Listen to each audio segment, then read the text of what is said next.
கர்த்தருடைய பரிசுத்த நாமத்திற்கு மகிமை உண்டாவதாக. ஆண்டவராய் இயேசு கிறிஸ்து தாம் சிலுவையிலே பேசப்பட்ட வார்த்தை குறித்து நாம் தியானிக்க இருக்கிறோம். அது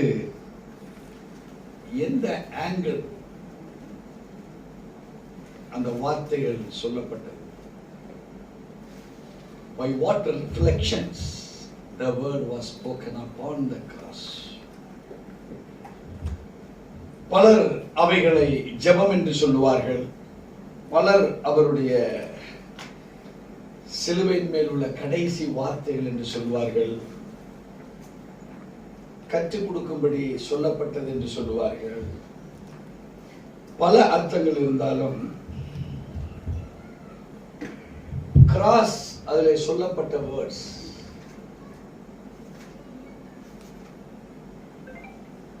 it was called as declaration.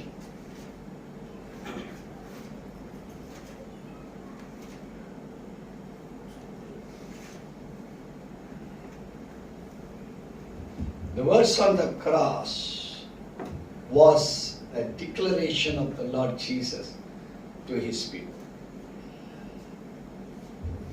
Court ஒரு ஆணையை பிறக்கிறது. அந்த பிறப்பிக்கப்படுகிற ஆணைக்கு பேரு டிகிரி. டிகிரி ஆயிடுச்சா உங்க கேஸ் அப்படின்னா அந்த கேஸின் மீது ஒரு ஆணை பிறப்பிக்கப்பட்டது. நாம ஒரு பிசாசை விரட்டுறோம். I decree in the name of Lord Jesus Christ all the spirit of sickness get away from this soul, body and flesh அப்படின்னு நாம் சொல்லுவோமானால் அங்கே ஒரு ஆணை பிறப்பிக்கப்படுகிறது. எதற்கு நேராக ஆணை பிறப்பிக்கப்படுகிறது? உள்ள இருக்கிற வியாதியை கொண்டு வந்த ஈவில் ஸ்பிரிட்டை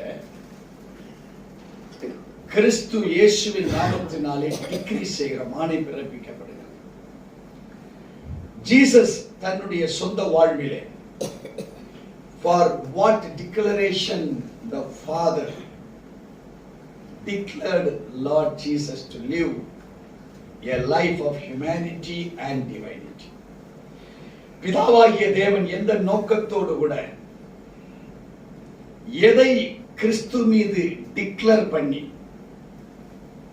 அவரை இந்த உலகத்துக்கு ஒரு மனிதராக தேவனுடைய வல்லமைகள் சாயல்கள் அவருடைய சகலவிதமான அதிகாரங்களை பெற்றவராக தேவனுடைய ராஜ்யத்தை இந்த பூமியிலே நிலைநாட்டப்படுவதற்காக Jesus was filled with the power of the Holy Spirit. He was filled with the anointing of the Holy Spirit. He was filled with the wisdom, knowledge of the holy heaven. கிறிஸ்துவை ஆவினால் அபிஷேகம் பண்ணப்பட்டவராக, கிறிஸ்து என்றால் அபிஷேகம் பண்ணப்பட்டவர் என்று அர்த்தம். இவைகள் எல்லாம் Jesus proclaimed in this world. இந்த உலகத்தில் அதை நிலைநாட்டினார், அதை வகுத்து காண்பித்தார். இப்போ சிலுவையிலே when he was given the task of the final life, கிறிஸ்துவை இப்ப சிலுவையிலே இது ஒரு ஃபைனல் பிசாசை தொட்டு பார்க்கிறான். பிசாசின் இடத்தில் அனுமதிக்கப்பட்டிருக்கிறது. God the Almighty Father அவரை எதற்காக முதலாவது அபிஷேகம் செய்து அனுப்பினாரோ அந்த அபிஷேகத்தினுடைய டிக்ளரேஷனை ஜீசஸ் சிலுவையினுடைய மரண பரியந்தம் செய்கிறாரா என்று பிசாசும் அவரை சோதிச்சுக்கிட்டு இருக்கிறான். The Father அவருக்கு உண்டானவைகளை கொடுத்து எந்த நோக்கத்தோடு கூட அனுப்பினாரோ அதுல தேவன், பிதாவாகிய தேவன் அதுல இருந்து விலகல. இன்னும் அந்த பவர்ஸ் அவர் கையில இருக்கு. அவருடைய சிலுவையின் டிக்ளரேஷன் சரியா சரி இல்லையா அப்படி என்பதை விவரிப்பதற்காக, வேதத்தை அறிந்து கொள்வதற்காக, சத்தியம் யாருக்குள் இது எந்த விதங்களிலே ஆக்ட் பண்ண வேண்டுமோ இவைகளை கிறிஸ்துவுக்கு பிற்பாடு இதை தியானிக்கிற பொழுது, when it was and it is and it will be meditated, அது இருந்தது, இருந்து கொண்டிருக்கிறது.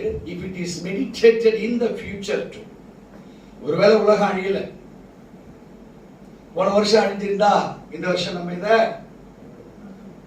உலகத்தில் ஒருத்தவங்க கூட சிலுவை வருஷம் பார்த்துருக்கிறதுக்கு சான்ஸ் 0 ஆயிட்டு. ஒருவேளை போன வருஷம் இருந்தவன் இன்னைக்கு செத்து போயிருந்தான்னு வைங்க, அவன் வீட்டில் உள்ளவங்க அவங்க எல்லாம் இன்னைக்கு வருவாங்களா? அவங்க பாவம் இளவு எடுத்துட்டு இருப்பாங்க. ஐயோ அப்பா போயிட்டாரு, அம்மா போயிட்டாரு, தாத்தா போயிட்டாரு, பாட்டி போயிட்டாரு, இதுல கையெழுத்து போடல, அதுல கையெழுத்து போடல. அது ஒரு டிக்ளரேஷன். அந்த டிக்ளரேஷன் என்ன சொல்லுது? இப்படி இப்படின்னா இருக்க, எனக்கு ஒன்றும் புரியலைங்க. அவர் ஏதோ புதையலை பத்தி சொல்றாரு போல, புரியல மக்களுக்கு. இப்ப இன்னைக்கும் நம்முடைய வாழ்க்கையில இந்த டிக்ளரேஷன் என்ன என்பதை நீங்கள் எவ்வளவாய் புரிந்து அறிந்து கொள்ளுகிறீங்களோ, நீங்க மற்றவர்களுக்கு இந்த புரிதலுடைய ஞானமும் அறிவும் மற்றவர்களுக்கு அது போதனையாக மாறும். Christ went into a practical difficulty life and won the practical difficulty life.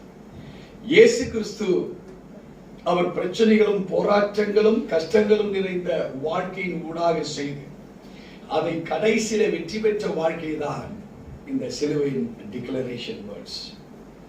தேவச்சனமே, இங்க என் லைஃப் எல்லாருக்கும் இல்லை, எல்லாருடைய லைஃப் எனக்கு இல்லை. So we are made unique. கிறிஸ்துவை போல, நல்லா சொல்லுங்க, கிறிஸ்துவை போல நானும் விசேஷமாக தேர்ந்தெடுக்கப்பட்டிருக்கிறேன். ஒருவரை போல் ஒருவர் அல்ல, தேவனுக்கென்று ஒரே சாட்சியாய் நான் தேர்ந்தெடுக்கப்பட்டிருக்கிறேன். சொன்ன அறிக்கை என்ன தெரியுங்களா? என்ன போல உங்களுக்கு இல்ல, உங்களை போல எனக்கு இல்ல, கணவனை போல மனைவிக்கு இல்ல, மனைவியை போல கணவனுக்கு இல்ல, பிள்ளைகளை போல பெற்றோருக்கு இல்ல, பெற்றோர்களுக்கு போல பிள்ளைகளுக்கு அல்ல. We are called unique. So தேவச்சனமே, இதை நீங்க அறிவீர்களானால் கிறிஸ்து was unique. அவர் தனித்தன்மை உள்ளவராக இருந்து தேவ ராஜ்யத்தை கட்டினாரா? சோ உங்களை கொண்டு அப்படிப்பட்டவைகளை செய்வதற்கு தான் இந்த சிலுவையிலே ஃபைனல் டிக்ளரேஷன் அவர் கொடுக்கிறார். சோ அந்த 7 டிக்ளரேஷன்ஸ், அவைகளை நீங்கள் ஆராய்ந்து அறிந்து உங்க வாழ்க்கையில ஒவ்வொரு வார்த்தையும் நிறைவேறும். according to the situations and the circumstances.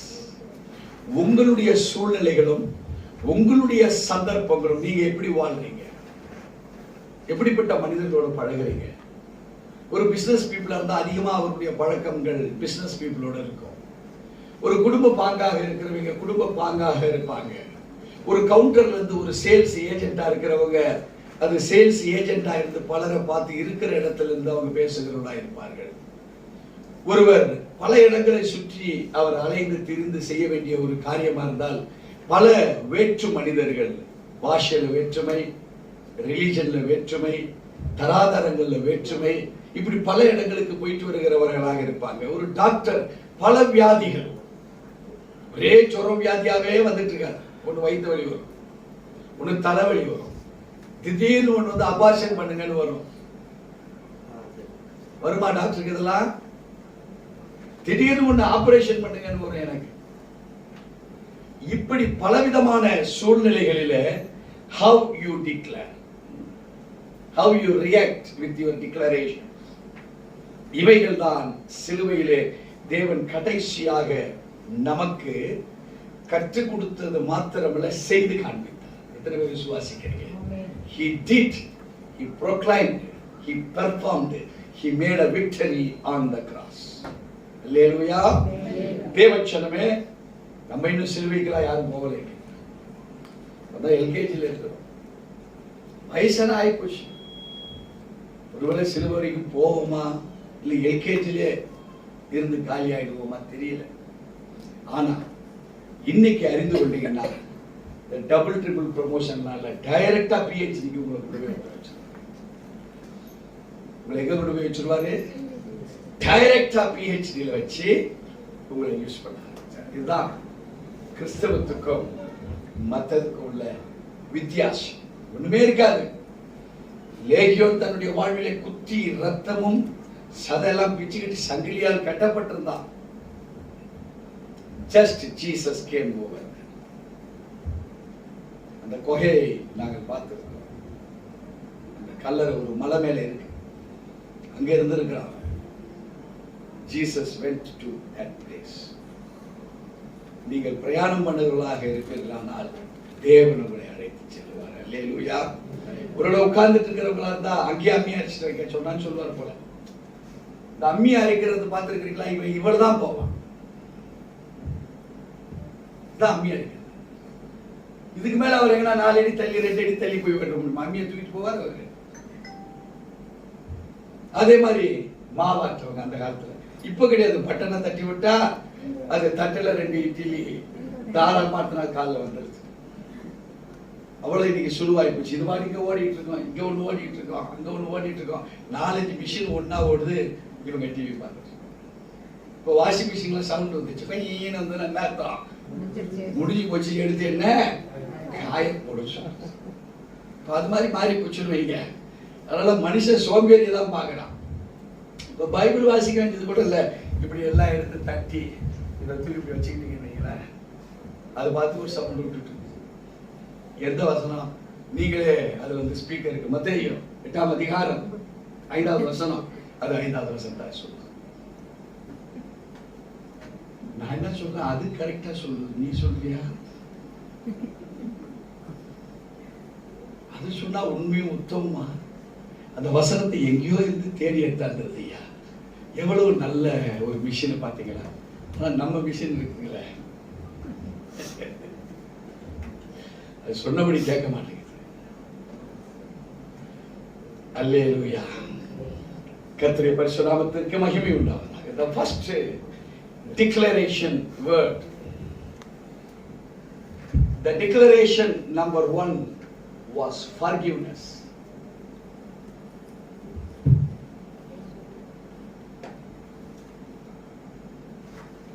ஆண்டவருடைய முதலாவது அந்த வார்த்தை தன்னுடைய வாழ்விலே பலவிதமான சோதனை கட்டங்களை கடந்து வந்தார். தன்னை காட்டி கொடுக்கிறவ தான் கூடவே இருந்தான். உலக இயற்கையை ஒரு பாரம்பரியமாக கற்றுக் கொடுக்கிறார் இயேசு. அதிகமாய் தேவனுடைய சமூகத்தில் பெற்றுக்கொண்டவன் தான் தேவனை காண்பித்தும் கொடுக்கிறவனாக இருக்கிறார். Not only that, அரசாங்கத்துக்கு திட்டவட்டமா தெரியும் who is Jesus. அரசாங்கத்துக்கு ஒரு டைட்னஸ் கொடுக்கறாங்க. ஜீசஸ சிலுவையில அறையுங்க. தேவச்சனமே, உண்மை அறிந்திருக்கிறவர்கள், நல்லா சொல்லுங்க, உண்மை அறிந்திருக்கிறவர்கள் அவரை சிலுவைக்கு ஒப்பு கொடுத்தார். Now the declaration of the Lord upon the cross gives the fruit of forgiveness first. உங்க வாழ்க்கையில உங்களிடத்துல பழகுகிறவர்கள், உங்களை அறிந்தவர்கள், உங்க உணவை வாயில ஊட்டுங்கன்னு சாப்பிட்டவங்க உங்களுக்கு ஒரு துரோகம் செய்கிறார்கள். இதுதான் கான்செப்ட், ஜீசஸ் கான்செப்ட். ஒரு கிறிஸ்தவனா இருக்கிறோம் நம்ம. God declared the word of forgiveness 2000 years before. கிறிஸ்தவனா மாறின நீங்க இதை குறித்து நிறைய மன்னிப்பு மன்னிப்பு மன்னிப்புன்னு பல காரியங்கள் பல நேரங்களில் கற்றிருக்கிறோம். இங்கே Jesus proclaimed the power of forgiveness. மன்னிப்பதின் வல்லமையை அவர் பிரகடனப்படுத்துகிறார். அவர் எவ்வளவு காரியங்களை ஒரு சராசரியான வாழ்க்கையில் அவர் காண்பித்தவர் தான். ஆனா இப்போ காண்பிக்கிற இந்த உணர்வு அதிகப்படியான ஒரு சோதனை, அதிகப்படியான ஒரு பிரச்சனை. அவரை சும்மா நிக்க வச்சு அவர் அடிச்சது மாத்திரம் இல்ல, சிலுவையை சுமக்கவும் வச்சார். சிலுவையிலே அடிக்க அவரை ஒப்பு கொடுக்கப்பட்டவராக செய்தார்கள். So tormentations, துன்புறுத்துகிற அனுபவம் உங்களுக்கு நேரிடுகிறது என்று உங்க மனசாட்சி சொல்லுகிற பொழுது நீங்க யாராக இருக்கிறீங்க என்றுதான் இந்த வேர்டை டிக்ளேர் பண்றார். அவர் சொன்ன வார்த்தை என்ன? இந்த டிக்ளரேஷனுக்கு, இந்த forgivenessக்கு வாசிக்க கேட்போம். லூக்கா 23ஆம் அதிகாரம் 34வது வசனத்தை. அப்பொழுது இயேசு பிதாவே இவர்களுக்கு மன்னியும் தாங்கள் செய்கிறது இன்னதென்று அறியாதிருக்கிறார்களே என்றார். தாங்கள் செய்கிறது இன்னதென்று அறியாதிருக்கிறார்களே என்றார். The reality who knows about the truth, உண்மைத்துவம் அது என்ன என்பதை அறிந்தவன் தான் இதை பேச முடியும். இப்ப நீங்களோ நானோ இதை அறியாதவர்கள் போல் நாம் இருப்போமானால் டிட் ஃபார் டேட் எப்படி இருப்போம்? அவன் இதை சொன்னதுனால பிரதர் நான் நல்லா கேள்வி கேட்டேன், அவன் எனக்கு இப்படி ஒரு பிரச்சனை பண்ணா, நான் அவனுக்கு வேற ஒரு பிரச்சனை பண்ணி விட்டேன். தேவச்சனமே, அதற்காக தேவன் உங்களையும் என்னையும் சிலுவை பற்றிதான படிப்புக்கு நம்மளை அனுப்பல. சிலுவையின் மரணம் அதற்காக அல்ல, சிலுவையின் மரணம் நமக்கு ஜீவனை கொடுப்பதற்காக. நாம இழந்திருக்கிறோம். இங்க கிறிஸ்துடைய வாழ்க்கையில அதிகபட்சமாய் சிலுவையில் அறையப்படுகிற ஒரு அனுபவம் தான். இந்த மரண தண்டனை அவ்வளவு ஈஸியா எல்லாருக்கும் கொடுக்க மாட்டாங்க. இந்த சிலுவையில அடிச்சவங்க ஒரு கொலை பண்ணா செத்துருவாங்களே, அத மாதிரி இங்க சாக மாட்டாங்க. மினிமம் 3 days ஆகும் சாக. இந்த 3 days சாகிறது எப்படின்னா, முதல் நாள் சிலுவையில் அடிச்சுட்டு போவாங்க, மறுநாள் பாத்தீங்கன்னா காக்கா, இந்த ரத்தத்துக்காக வருகிற எறும்புகள், கழுகுகள், இவைகள் எல்லாம் அங்க வட்டமிட்டு இந்த பாடியை பிச்சு தின்னும். அப்பவும் சாக மாட்டாங்க, அந்த உயிர் உள்ள இருந்துட்டு. 3rd day வரைக்கும் பார்ப்பாங்க. 3rd day சாகலைன்னா இந்த கால் முட்டியை நம்ம இப்படி மடக்கிறோம் இல்லைங்களா, இத இப்படி மடிப்பாங்க. இந்த முட்டிய இப்படி மடக்கிறத இப்படி மடிக்க போது அந்த உயிர். கைய இப்படி மடக்கிறத அப்படி மடிப்பாங்க, உயிர். இதுதான் சிலுவையின் மரண தண்டனை. இயேசு சுவாமி he knows everything about it. இப்ப தன்னையே இப்படி செய்வதற்கு தான் அவங்க எல்லாருமே செய்யப்பட்ட ஒரு சூழல். கிறிஸ்துக்கு நல்லா தெரியும் யாரை விடுதலை செய்வதற்கு யாரை யூஸ் பண்ணுவாங்க. ஆனா ஒரு கிரிமினலை ரிலீஸ் பண்றதுக்கு யார் எடுத்துக்கிட்டாங்க? ஜீசஸ் அந்த இடத்துல வச்சாங்க. தேவஜனமே, உங்களை இப்படி பல போக்கஸ்ல உங்களை அழுத்த நினைக்கிறாங்க. விளங்குதுங்களா? ஒருவேளை இயற்கையில பார்க்கிற போது வியாதி உங்களை அழுத்த நினைக்கலாம், பிரச்சனைகள் அழுத்த நினைக்கலாம், போராட்டங்கள் உங்களை அழுத்த நினைக்கலாம், வியாதிகள் உங்களை அழுத்த நினைக்கலாம். இந்த forgiveness உங்களுக்குள் சரியா இருக்குமானால் உங்க வியாதியிலிருந்து எப்பேற்பட்ட காரியமாக இருந்தாலும் அதுல இருந்து நீங்க வெளிவர முடியும். அதுக்கு என்ன சம்பந்தம் இருக்கு? எனக்கு வியாதி இருக்குதுதான், மன்னிக்கிறதுனால ஏன் வியாதி போயிடுமா? தேவச்சனமே, இவைகள் எல்லாம் உன்னுடைய முன்னோர்களாகிய உன் தாய், உன் தகப்பன், தகப்பன் வம்சவழி, தாய் வம்சவழி, 2, 3, 4ஆம் தலைமுறையினர்கள் அவங்க வாழ்ந்த வாழ்க்கை, அவங்களுடைய கிரியைகளுக்கு தக்க பலன் அவங்களுடைய வந்துகிட்டு இருக்கு. அவங்க வம்சத்துல பிறக்கிறவர்களாய் நீங்கள் இருக்கிறீங்க. அந்த சீன் தான் உங்க சீன், அந்த ப்ராப்பர்ட்டி தான் நீங்க. உங்க டிரான்ஸ்பர்மேஷன் ஒரு பரலோகத்தின் ப்ராப்பர்ட்டியாக நீங்க மாறப்பட வேண்டுமானால், கிரைஸ்ட் எப்படி உயிர்த்தெழுகிற பொழுது அவர் மேல எதுவுமே இல்லை, 100% டிவைன் பர்சனா மாறினார். இப்ப நீங்களும் நானும் அந்த டிவைன் பர்சனாக மாறப்பட வேண்டுமானால், உலகத்துக்குரிய மனப்பான்மை, நல்ல சொல்லுங்க, உலகத்துக்குரிய மனப்பான்மை, இவைகளிலிருந்து you have to get transformed. அல்லேலூயா. இங்க வாழும் போதே you can inherit and receive all the goodness and grace of the Holy Spirit. இந்த உலகத்தில் வாழுகிற பொழுதே நன்மைகளும் கிருபைகளும் பரலோகத்துக்குரியவைகள் நீங்க இதே இடத்துல பெற்று நீங்க வாழ முடியும். இப்போ உங்க வியாதி, உங்க பிரச்சனை, உங்க போராட்டங்கள், கிரைஸ்ட் ஒரு 6 வருஷம் 7 வருஷம் 10 வருஷம் ஆகல உயிர்த்தெழுறதுக்கு, 3ஆம் நாளே முடிஞ்சு போச்சு. ரொம்ப லேட்டெல்லாம் கிடையாது. ஆனா நமக்கு கொடுக்கப்பட்டிருக்கிற கிரேஸ் ஏன் மன்னிக்கிற ஒரு தன்மை, அது எல்லாவற்றையும் மாத்திடும். அதுக்கப்புறம் நடத்துற ப்ராசஸ் வித்தியாசமா இருக்கும். இப்ப ஜீசஸுக்குள்ளாக ஒரு பவர், அத்தாரிட்டி தேவை.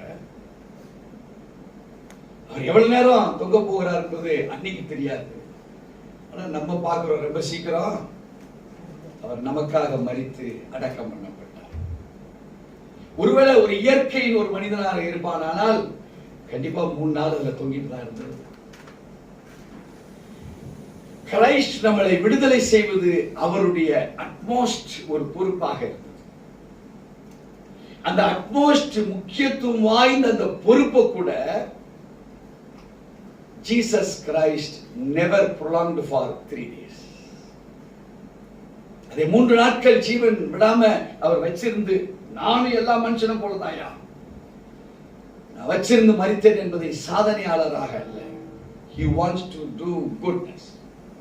நமக்கு நன்மை செய்கிறவராய் சுற்றி திரிந்த தேவன் சிலுவையில் இருந்த பொழுதிலும் அதை அதிசீக்கிரத்தில் செய்ய வேண்டும் என்பது அவருக்குள் இருந்த ஒரு வாஞ்சை. இந்த வாஞ்சை நிறைவேறுவதற்கு என்ன the first word என்பதை அவர் அறிந்து கொண்டவர். ஹல்லேலூயா. நீங்க உங்க வாழ்க்கையில why delay என்னைக்காவது அறிஞ்சு பார்த்திருக்கிறீங்களா? ஏன் எனக்கு செழிப்பு வரல என்கிறத அறிஞ்சு பார்த்திருக்கிறீங்களா? ஏன் போராட்டத்துக்குரியவைகள் தான் எனக்கு இன்னும் வந்துட்டு இருக்குது? தேவன் சோதிக்கிறார்கள், பிசாசு சோதிக்குதுங்க, தேவன் இதெல்லாம் அனுமதிச்சிருக்கிறாருங்க. 24 மணி நேரமாயா அந்த மனுஷனுக்கு சோதனை உங்களுக்கு அனுமதிச்சுன்னே இருக்கிறாரு. நான் நினைக்கிறேன் நீ வித்தியாசமான ஜீசஸ உள்ள வச்சிருக்க. வேல்யூபிள் ஜீசஸ் நம்ம கையில இல்ல. அவருடைய வேல்யூ தெரிஞ்ச ஜீசஸ் நம்ம கையில இல்ல. அரைகுறை ஜீசஸ் தான் நம்ம கையில இருக்கு. What Jesus declared, why he declared, இவைகள் அறிந்து கொள்கிறதா நமக்கு மிக முக்கியம். அவர் பார்த்தாரு, இந்த ஜனங்களுக்கு பெரிய பாடம் எல்லாம் புரியாது, அது புதிரா போயிடும். அதனால ஒரே ஒரு வார்த்தையை சொன்னார், பிதாவே இவர்கள் அறியாமல் செய்கிறதுனால இவர்களை. இந்த சிம்பிள் வேர்டு நீ சொன்னா உனக்கு அது நடக்கும். ஏன்னா அவர் அதை சொல்லி 3ஆம் நாளே அது பொய்யா அது உண்மையா? சரித்திரம் பொய் உரைத்திருக்குதா, உண்மையை உரைத்திருக்குதா? நம்ம விசுவாசி தேவச்சனமே, யார் பாக்கியவான் என்று பார்த்தீங்கன்னா, அதிகப்படியான பிரச்சனை, அதிகப்படியான போராட்டம், அதிகப்படியான மன்னிப்பு கேட்கிறீங்க. இப்போ நீங்க ஒரு ஆளு மன்னிப்பு கேட்கிறீங்க, ஆனா ஏகப்பட்ட ஜனங்கள் உங்களுக்கு மேல இருக்காங்க.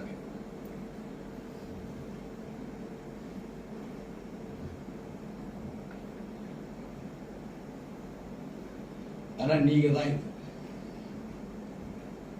உங்க பாரம்பரியத்துல உங்க அப்பா உங்க அம்மா, அப்பாவுக்கு உண்டான அப்பா அம்மா, அம்மாவுக்கு உண்டான அப்பா அம்மா, இவங்களோட பிறந்தவங்க ஒரு டிசெண்டன்ட், இது ஒரு குரூப் ஃபார்ம் ஆகிட்டு போயிட்டு.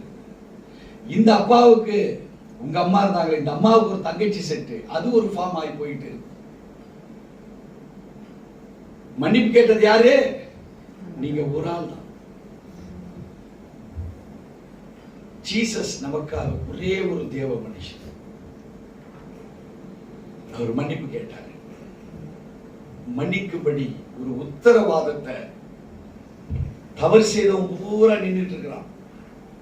ஜீசஸ்க்கு தப்பு செய்தவன் பூரா எங்க நின்று இருக்கிறான்? நிற்கிறான். இவரை நம்ம கூட இவரை பெரிய ஒரு நல்லவர் தானே பார்த்தோம்னா, இவரே அடிச்சிட்டு இருக்காருல்ல, நம்மளுக்கு என்ன கதி? இப்படி பயந்தவன், சந்தேகப்பட்டவன், ஆராய்ச்சி பண்ணிட்டு இருக்கிறவன் கூட்டம் நிக்கிறதுதான். அந்த கூட்டத்தில் உள்ளவங்க தான் இந்த குரூப்ல இருக்கிறான், இந்த குரூப்ல இருக்கிறான், இந்த குரூப்ல இருக்கிறான். உங்க வீட்லயே உங்க குரூப்லயே இருக்கிறான். நீ என்னமா ஜீசஸை போய் பார்த்துட்டு வர? நீ என்ன சபைக்கு போயிட்டு வர? இனிமேல் சபைக்கு போக கூடாது. அவர் என்ன உனக்கு செய்தாரு? அவர் என்ன எனக்கு செய்தாரு?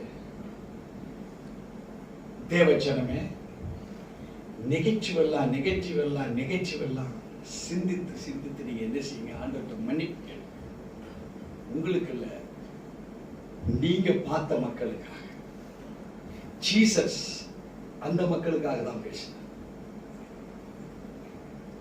அந்த மக்களுக்காக தான் இந்த டிக்ளரேஷனை கொண்டு வராரு. இந்த சிலுவையை தவிர வேற எங்கேயும் ஏன்னா போதிச்சு பார்த்தார், அனுசரிச்சு பார்த்தார், அவங்களோட பேசி அன்புல கொண்டு வந்து பார்த்தார். அரசாங்கமே இவர் தப்பு செய்யலன்னு சொல்லி ஆனாலும் மக்கள் கேட்கிறாங்களே என்பதற்காக அரசாங்கமே மாறினதையும் பார்க்கிறார். He witnessed everything.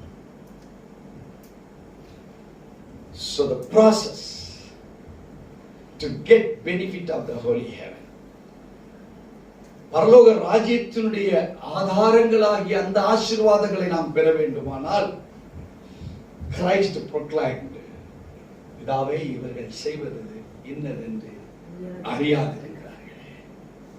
உனக்கு விரோதமா எது நடந்தால்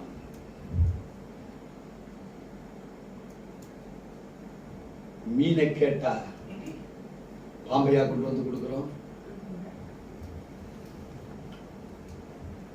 அறிந்திருக்கிற நாம் அறியாமையில் உள்ளவர்களை மன்னிக்கிற பண்பு உங்க வாழ்க்கையில என்னைக்கு வருகிறதோ, உங்க வாழ்வு கிறிஸ்து வெற்றி அடைந்த வாழ்வுக்கு நேராக கடந்து. நீங்க ஒரு ஆள் மன்னிப்பு கேட்கறீங்க, இங்க ஜீசஸ்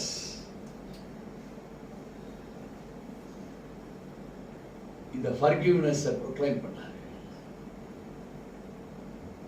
நீ ஜீசஸை போல மாறுகிற ஒரு அனுபவம். அப்படி இருக்கிற பொழுது நம்முடைய வாழ்வு என்னவாக மாறுகிறது? There was no anger in his words. அவருடைய வார்த்தையில கோபம் இருந்ததா? There was no bitterness. கசப்பு இருந்ததா? There was no vengeance in the word of the Lord. பழிவாங்குற அனுபவங்கள் இருந்ததா அவருக்குள்ள? There is absolutely no self preservation. சுய பாதுகாப்புக்காக தப்பு நானே பண்ணியிருப்பேன், நான் மாட்டிடக்கூடாதுன்றதுக்காக இன்னொரு தப்பை கண்டுபிடிச்சு அந்த தப்பை வெளியே சொல்லி போடுவேன். எல்லாருடைய கவனம் என்ன ஆயிடும்? அங்க போயிடும். நான் என்ன செய்வேன்? அப்படி ஏதாவது ஜீசஸ் சொன்னாரா? அரசாங்கத்தை ஏதாவது தப்பு சொன்னாரா? கூட இருந்த மக்கள் ஏதாவது தப்பு சொன்னாரா? ஒருவரை கூட. He forgave everyone. நமக்கு சொல்றோம் பிரதர், அவனை வேணா கூட விட்டுருவோம் பிரதர், இவனை விடவே மாட்டோம் சொல்றோமா? So there is absolutely no self preservation. அங்கே ஒன்றே ஒன்று தான் இருந்தது இந்த forgivenessல.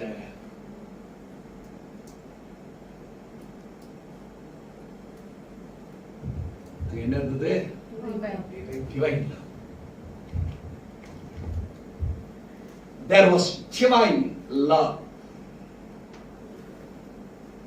on the character, on the attitude of Lord Jesus Christ. அவருடைய பண்பிலும் அவருடைய குணாதிசயங்களிலும் அவருடைய நடத்தைகளிலும் என்ன இருந்தது?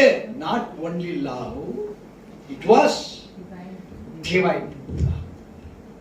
இப்ப அவரை ஆவியின்படி சிலுவையில அறையல, மாம்சத்தின்படி சிலுவையில வலி இருக்குமா இருக்காதா? யாரும் அன்புல செலுத்தவே முடியாது. ஆனா ஜீசஸ் செலுத்தினார். ஏன்னு கேட்டீங்கன்னா, இந்த ஜெனரேஷன்ஸ், இது ஓன் ஜெனரேஷன்ஸ். நீ கல்யாணம் பண்ணிட்டு வந்திருக்க உங்க வீட்டுக்கார ஜெனரேஷன்ஸ், இது அவருடைய சொந்தக்காரங்களுடைய ஜெனரேஷன்ஸ். ஒரே ஒரு டிவைன் லவ் என்ன பண்ணிடுச்சு? ஜெனரேஷன்ஸையே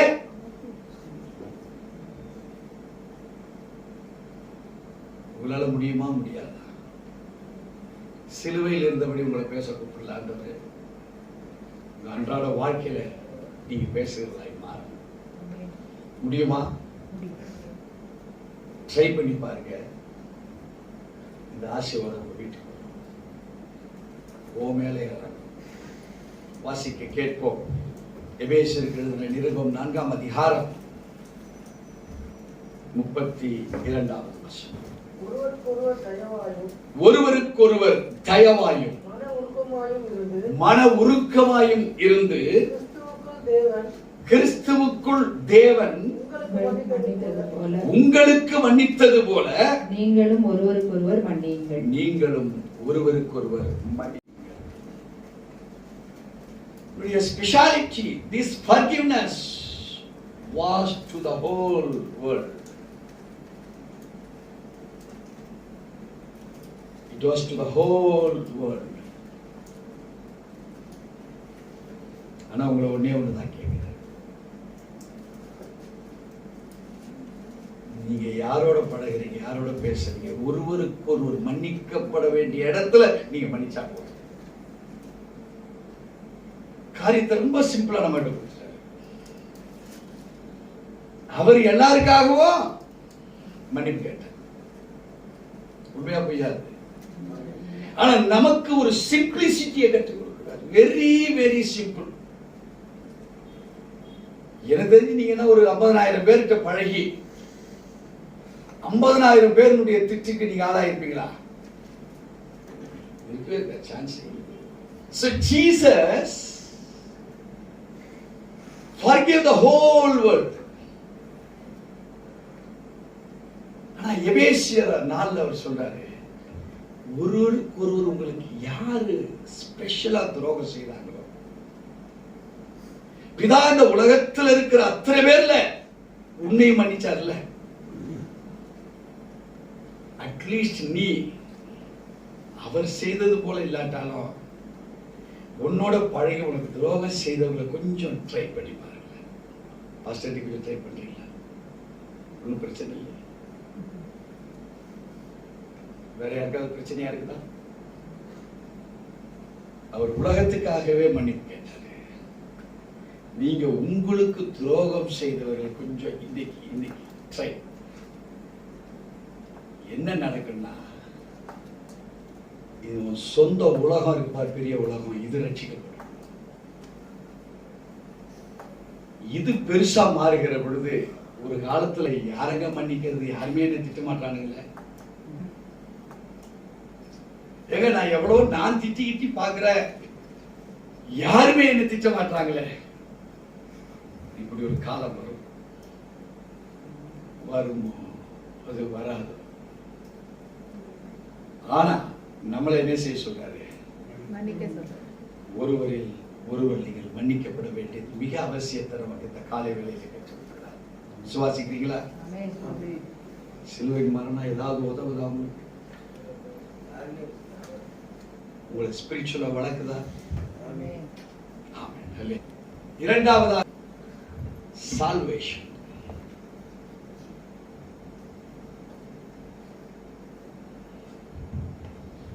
சால்வேஷன் என்றால்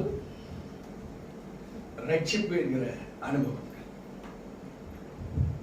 இயேசு கிறிஸ்து தனக்கு வந்த பிரச்சனைகள்லாம் நினைச்சு ரொம்ப சந்தோஷப்பட்டார். நிச்சயமா நீங்களும் நானும் நமக்கு பிரச்சனை யாருன்னா கொடுத்தா சந்தோஷப்பட மாட்டோம். வரவு வந்துகிட்டு இருந்தா வருவாய் தருணம் இதுவே, அழைக்கிறாரே நல்ல ஆண்டவர் சொல்லிவிடுவோம் நம்ம. இப்போ வரவு இல்லை, ஒரு நஷ்டம் வந்துருச்சு, ஒரு பிரச்சனை வந்துருச்சு, அதுவும் ஒருத்தரால வந்துருச்சு. அவங்கள போட்டு என்ன பண்ணுவோம்? எவ்வளவு மிதிக்க முடியுமோ மைண்டால மிதிச்சிருந்தோம். இப்ப அவங்க நேரில் வராங்க, மிதிக்க முடியாது, ஆனா மதிக்க மாட்டோம். இப்படிதானே? கண்டிப்பா இந்த forgiveness, இந்த டிவைன் லவ் இல்லைன்னா இந்த சால்வேஷனுக்கு வேலையே இல்லை. இப்போ கிரிமினல்ல ஒருத்த கேக்குறான், சாமி உங்களுக்கே இந்த பாடா, உங்களுக்கே இந்த பிரச்சனையா? நாங்க திருடனுங்க தான், ஆனா உங்களை பார்த்திருக்கிறோம், நீங்க நிறைய நன்மை செய்திருக்கிறீங்க. எங்க வாழ்வுல நாங்க செய்த தப்புக்கு வேணா நாங்க இங்க இருக்க வேண்டியதான, நீங்க செய்யாத தப்புக்கு நீங்களானும் அவன் கேட்டதை விட இன்னும் அதிகமா கேட்டிருப்போம். ஐயோ எங்களுக்காக சொக்கா பேண்ட் போட்டு மாட்டி இருக்கிறாங்க, உங்களுக்கு பூராத்தி எடுத்துட்டாங்களே ஐயா, இன்னொரு கிண்டல் பண்ணியிருப்போம். ஜீசஸ் தன்னுடைய ஆதாரமாகிய இந்த மன்னிப்பை பேசினார் இல்லையா, அதுதான் இப்போ ஆதாரமா விளங்குது. இதை ஒரு கல்வன் கேட்கிறான், அவனுக்குள்ள டிரான்ஸ்ஃபர்மேஷன். தேவச்சனமே, ஒரு ரிஃப்ளெக்ஷனை நம்மளை பார்ப்போம். நமக்கு விரோதமாய் நடந்த யாரா இருந்தாலும் நம்முடைய வாழ்வுல அவனுடைய ரட்சிப்புக்காகவாவது கொஞ்சமாவது தேவனுடைய அன்பை நாம அவனுக்காக ஜெபிச்சிருக்கிறோமா, சொல்லி இருக்கிறோமா? இப்ப இவைகளுடைய பிரச்சனை தான் சால்வேஷன் அற்ற நிலை. இங்கே வேதம் சொல்லுகிறது, லூக்கா 23ஆம் அதிகாரம்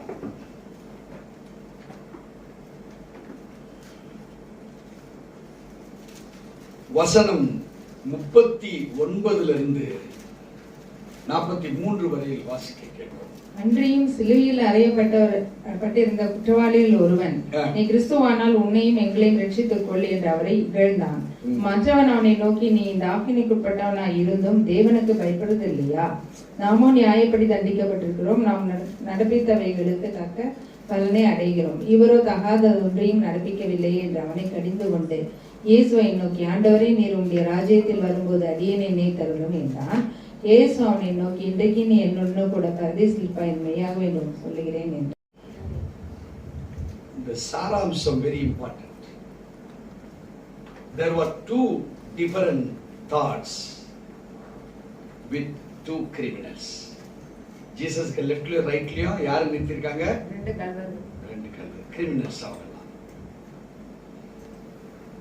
ஒருவன் தேவன் பேசின இந்த முதலாவது வார்த்தையை கேட்டான், இன்னொருத்தனும் கேட்கிறான், இன்னொருத்த அவரை குற்றவாளியாகவே பார்த்துக்கிட்டே இருக்கிறான்.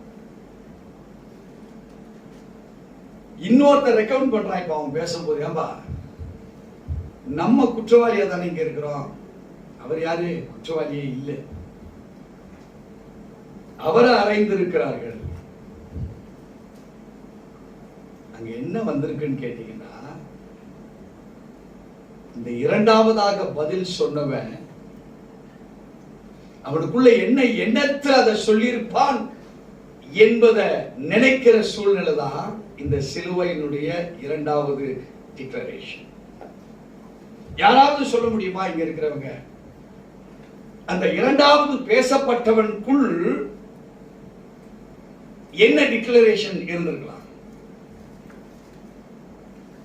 அதை யார் உணர்றீங்களோ அவங்க தேவனுடைய சாயலை ஈஸியா பிடிச்சிக்கலாம். நான் சொல்லி கொடுத்துருவோம். நான் மறைக்க போறேன். பாவத்தை மன்னிக்கிற அதிகாரம் கிறிஸ்துவுக்கு ரைட், ஒரு பாயிண்ட். ஆனா the power of declaration தான் சிலுவையின் வேர்ட்ஸ். அது என்னங்கிறது தான் நாம ஞானத்துல தெரிஞ்சு கொள்வது. ஆவியானவர் நம்மளை அடுத்த ஸ்டேஜ் கொண்டு போகிறார். அத்தாரிட்டி யாரு? ஜீசஸ். ரைட், ஜீசஸ் ஒரு அத்தாரிட்டி பர்சன், தப்பே இல்லை. அப்புறம் வேற. ஆனா இங்க உள்ள டிக்ளரேஷன் பவர் என்ன, அதுதான் இப்ப நீங்க பார்க்க போறீங்க. அவர் ஒன்றுதான் மன்னிக்க முடியும். அவர் ஒருத்தர் தான் மன்னிக்க முடியும். ரைட், இதெல்லாம் அவருக்கு உண்டான குவாலிட்டிஸ், அவருக்கு உண்டான ஸ்பெஷல் கேரக்டர்ஸ். பரிசுத்த ஆவியானவர் அவர் மேல இருக்கிற அபிஷேகம், அதெல்லாம் கரெக்ட் தான். நீங்க சொல்ற வேற. ரெண்டு பேரும் கிரிமினல்ஸ். ஓகே, இந்த கிரிமினல் என்ன நினைக்கிறனா நம்மள போல குற்றம் செய்தா இங்க வந்திருக்காரு. ஓகேங்களா? நல்லா புரிஞ்சுச்சா? செகண்ட் கிரிமினல் இப்ப அவன் கிரிமினல் இல்லைன்னு நான் சொல்றேன். ஏன் இல்ல? என்னுடைய, நல்லா கவனிங்க, என்னுடைய மீறல், என்னுடைய அக்கிரமம், என்னுடைய கிரியைகள், இவைகளுக்காக தான் இப்ப சிலுவையில இவர்.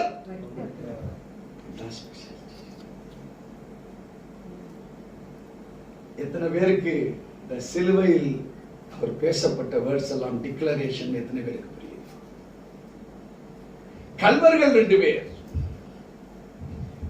அதுல ஒருத்தர் டிசைன் பண்ணி சொல்றான், வர்ற அவரை தூக்கி சிலுவையில போட்டிருக்கிறாங்க. இப்ப ஒருத்த மாத்திரம் சொல்றான், நம்மளோ தப்பு செய்தோம், அவர் தப்பே, ஆனா அவரை ஏன் சிலுவையில போட்டிருக்காங்க தெரியுமா? நம்ம செய்த தப்பு, நம்ம திருந்திர போறோம்ன்றதை இவர் கற்றுக் கொடுத்தார்ல. நம்ம எந்த அறியாமையில இந்த தப்பை செய்தோம், அந்த அறியாமையில நம்ம வெளியே வர்றதுக்கு இவர் செய்தார்ல, நமக்காக நன்மை. அப்ப நம்ம செய்த இதுவரைக்கும் செய்த தப்புக்காகவும் நாம இனிமேல் தப்பு செய்யாம இருப்பதற்கு கற்றுக் கொடுத்தார் பாருங்க. அதற்காக அவரை இப்ப சிலுவையில் அடைஞ்சிருக்காங்க. ஆண்டவரே, எனக்கு அந்த பாக்கியம் கிடைக்குமா? இப்ப சொல்றாரு, தம்பி, இப்ப என்ன டிரான்ஸ்பர்மேஷன் உனக்குள்ள வந்தது? நீ என் சாயலை பெற்றிருக்கிற. நான் தேவனுடைய சாயல்ல ஏற்கனவே வந்தவர் தான். இங்க நியாயப்பிரமாணத்தை நிறைவேற்றினவர் தான் நானு. இத செகண்ட்ல எங்க புரிஞ்சுக்கிட்டேன்னா, இந்த டிவைன் லவ்வினால் நான் முதல் பேசப்பட்ட வார்த்தை, நீ அப்ப திருடனா இருந்த, நான் நல்லது செய்த பாத்திய தவிர அந்த பவர் உனக்குள்ள வரல. அப்போ நீ யாரா இருந்த? திருடனா இருந்த, பார்வையாளரா இருந்த. ஆனா இன்னைக்கு திருடனாக இல்ல, பார்வையாளர் அல்ல, உனக்குள்ள ஒரு டிரான்ஸ்பர்மேஷன் வருவதற்கு வழி கொடுத்த இல்ல. இந்த சால்வேஷன் உனக்கு தான் சொன்னார். தேவச்சனமே, நீயும் நானும் இந்த சிலுவை வார்த்தைகளை தியானித்துக் கொண்டிருக்கிறோம், வேதத்தை தியானித்துக் கொண்டிருக்கிறோம். Without transformation of the word, அது திருடனா இருந்தாலும் சரி, நீ நல்லவனா இருந்தாலும் சரி, யாருக்கும் கெட்டது செய்யாதவனாக இருந்தாலும் சரி, டிரான்ஸ்பர்மேஷனுக்கு உண்டான வழிகள் நீ கொடுக்கலைனா தேவனுடைய வார்த்தையின்படி நாம் பரதேசில் இருக்க முடியாது. God set a declaration on the cross to the people who identified, who were called. தேவனால் அங்கீகரிக்கப்பட்டு முத்திரிக்கப்பட்டு அவருடைய அழைப்பிலே தீர்மானிக்கப்பட்டிருக்கிறேன் என்று உங்களுக்குள் declaration power of the cross இறங்கல, சால்வேஷன் இருக்காது. எப்படி? அதை விசுவாசியாதவனுக்கு அவர் சொன்னாரா, நீயும் என் கூட பரதேசத்தில் இருப்பான்னு சொன்னாரா?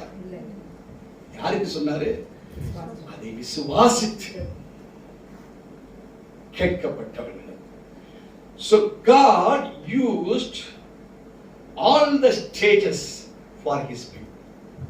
சிலுவையிலும் அதை தன் மனிதர்களுக்காக, தன் ஜனங்களுக்காக அவர் அதை பிரத்யேகமாய் பயன்படுத்தினார். யோவான் 10:10 நீங்க பாத்தீங்கன்னா, திருடன் கொல்லவும் அழிக்கவும் திருடவே வருகிறான் என்று வேறொன்றுக்கும் நானும் அவைகளுக்கு ஜீவனை கொடுக்க பரிபூர்ணமாக வித் ஃபுல்னஸ் ஹார்ட்டோட அவர் வந்திருக்கிறார் என்பதை இந்த கல்வம் உணர்ந்தான். அதனால்தான் ஜீசஸ் கேட்டாரு, நிச்சயமா நீங்க எங்க இருப்பீங்க? அந்த ராஜ்யத்தில் போய் என்னை நினைவு கூறுவீங்களா? அவர் சொன்னாரு, இன்னைக்கு நீ இன்னைக்கு உன் ப்ராசஸ் என்னோட. தேவச்சனமே, உங்க வாழ்க்கையில தாமதம் இனிமேல் வேண்டாம். பல தாமதங்கள் இன்னும் நிறைவேறாம இருக்கு. ஆனா நீங்க அவர் உங்களை பார்த்து சொல்லுகிற அளவுக்கு, இன்னைக்கு நீ என்னோட பரதேசில் இருப்பாய் என்று சொல்லுகிற அளவுக்கு இந்த சால்வேஷனை நீ ஏற்றுக்கொள்ளுவாயானால், இந்த ரட்சிப்பை நீ ஏற்றுக்கொள்ளுவாயானால், உன் முன்னோர்கள் என்னென்ன இழந்தாங்களோ, இப்ப யார் யார் உயிரோடு இருக்காங்களோ அவர்கள் அவைகளை பெற்றுக் கொள்வார்கள். யாரையோ அறிமுகப்படுத்திதான் இங்க அநேகர் விடுதலைக்கு வராங்க. பல போதகர்கள் வராங்க. பல குடும்பத்தின் மூலமாக அவங்க யாருக்கிட்டயோ சொல்லி இங்க வராங்க. Jesus did this on the cross. எங்கோ இருந்த திருட எங்க எதன் மூலமாக வந்திருக்கான்? மரணத்தின் மூலமாய் உள்ள வந்திருக்கிறான். அங்க 2 மரணத்துல ஒரு மரணத்தை அவர் என்ன செய்தாரு? ஜெயிக்க வச்சார். சோ உங்க வாழ்வு முதலாவதாக மரணத்துக்கு ஒப்புவிக்கப்பட்டவர்களை விடுவிக்க கூடுமானால் அவர்களை நீதிமொழிகளிலே நாம் பார்க்கிறோம். தேவச்சனமே, ஒப்புவிக்கப்பட்டவர்கள் வேற ஆளு யாரும் இல்ல,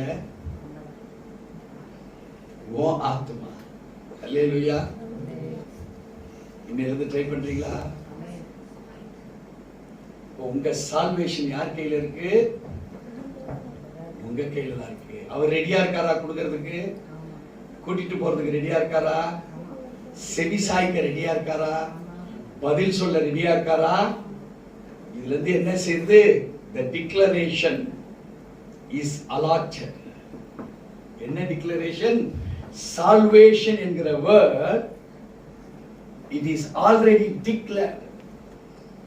இது உங்களுக்கென்று வைக்கப்பட்டாச்சு, உங்களுக்கென்று கொடுக்கப்பட்டாச்சு. சோ சிலுவையின் மூலமாக இரண்டாவது வார்த்தையை நாம் கற்றிருக்கிறோம். எத்தனை பேருக்கு இது புரிஞ்சிருக்கு? The first 2 words on the cross are particularly with the subject of forgiveness. இந்த 2 வார்த்தைகளுமே இங்க ஜீசஸ் முதலாவது பிரகடனம் எல்லாருக்காக, இவரை துன்புறுத்துறவங்க எல்லாருக்காக. இரண்டாவது வார்த்தை ஸ்பெஷலா ஒரு தனி நபர் ஜீசஸ் இடத்தில் கேட்டவருக்காக. புரியுதுங்களா? முதல் வார்த்தை எல்லாருக்காகவும், இரண்டாவது வார்த்தை எதுக்கு? இங்கே கல்வன் தன்னை ஒப்பு கொடுக்கப்பட்டவனாக மாறினான். சிங்கிள் மேன் கூட ஆண்டவர் பதில் கொடுக்கிறவராக. அல்லேலூயா. சோ இங்க இருக்க நீங்க யாரா இருந்தாலும் சரி, இன்னைக்கு நீங்க கேட்பீங்கன்னா உங்க லைஃப். Third, affection.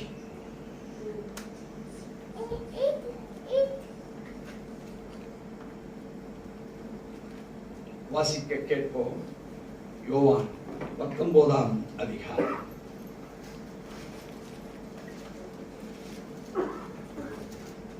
வசனம் 26, 27. அப்பொழுது இயேசு தம்முடைய தாயையும் அருகே நின்ற தமக்கு அன்பாயிருந்த சீசனையும் கண்டு, அருகே இருந்த தமக்கு பிரியமான சீசனை கண்டு தம்முடைய தாயை நோக்கி ஸ்திரீயே அதோ உன் மகன் என்றார். பின்பு அந்த சீசனை நோக்கி அதோ உன் தாய் என்றார். அந்நேரம் முதல் அந்த சீசன் அவளை தன்னிடமாய் ஏற்றுக்கொண்டார். தேவச்சனமே, இங்க ஆங்கிலத்துல பாத்தீங்கன்னா behold என்று ஆரம்பிக்கப்படுகிறது.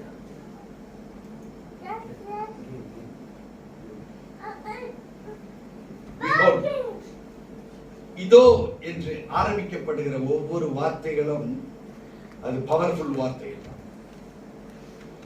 இங்கே ஆண்டவராகிய கர்த்தர் ஒரு ஹியூமனிட்டரி சைடுல இருந்து பேசுறார். The third word is about the human side. அது எப்படி ஹியூமன் சைடா அங்க சொல்லப்பட்டிருக்கு என்றால், கிறிஸ்துவுடைய ஃபுல்னஸ் ஒரு மனிதனுக்குள் இருக்கப்பட வேண்டும் என்பதை வலியுறுத்துகிறார்.